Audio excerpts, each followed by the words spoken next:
In a vast, quiet forest where sunlight filtered through the leaves like soft gold dust, lived a woodcutter named Alara. Every morning, he would set out with his axe, the forest floor a soft carpet of moss and fallen leaves beneath his boots. But lately, a heavy weariness clung to him, a weight that had nothing to do with the logs he carried. His mind was a noisy clearing, filled with the echoes of yesterday's regrets and the shadows of tomorrow's worries. Each swing of his axe felt heavier than the last, not from the effort, but from the constant chatter within. One afternoon, as he sat hunched over a fallen log, his head in his hands, an old man with kind, crinkled eyes approached him. The old man carried nothing but a gentle smile. He didn't speak, but simply gestured toward Alara's neatly stacked pile of firewood. Then, he picked up a single piece of wood, held it for a moment, and began walking slowly down the path toward the village. Alara watched, puzzled, then followed, picking up a single log himself. The old man walked with a slow, deliberate rhythm. His feet made almost no sound on the path. He seemed completely absorbed in the simple act of walking, of carrying that one piece of wood.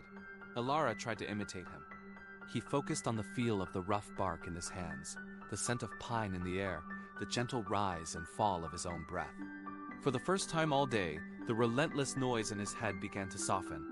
His worries about the unsold wood from last week and his fears of the coming winter's chill seemed to fade into the background. They reached the edge of the village, dropped their single logs, and turned back. Again, they picked up just one piece of wood each. They made the journey again and again, in a comfortable, shared silence. With each trip, Alara felt lighter. He realized the old man wasn't teaching him a new way to carry wood, but a new way to carry himself. The weight he'd been feeling wasn't on his shoulders, but in his thoughts. It was the heavy burden of carrying all of his yesterdays and all of his tomorrows, all at once. The old man eventually nodded, a quiet acknowledgement passing between them, and disappeared back into the forest as mysteriously as he had arrived. Alara was left with his pile of wood, but his perspective had shifted entirely. The work was the same, but he was different. He continued carrying the wood, one piece at a time, his movements now slow and mindful. He felt the solid weight of each log, the strength in his own arms, the cool breeze on his skin.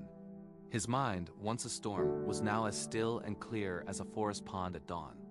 As the sun began to set, casting long, warm shadows across the trees, Alara carried his final log. The sky was painted in soft hues of orange and purple. A profound sense of peace settled over him. He understood now that true rest wasn't found in stopping work, but in allowing his attention to rest fully in the present moment. With a calm mind and a quiet heart, he watched the last sliver of sun dip below the horizon. The forest grew still, ready for the night. And as the stars began to appear, one by one, Alara felt a deep, gentle drowsiness take hold, inviting him into a peaceful, well-earned sleep. And now you too can let your mind grow quiet, focusing only on your breath, feeling the gentle pull of sleep. Good night.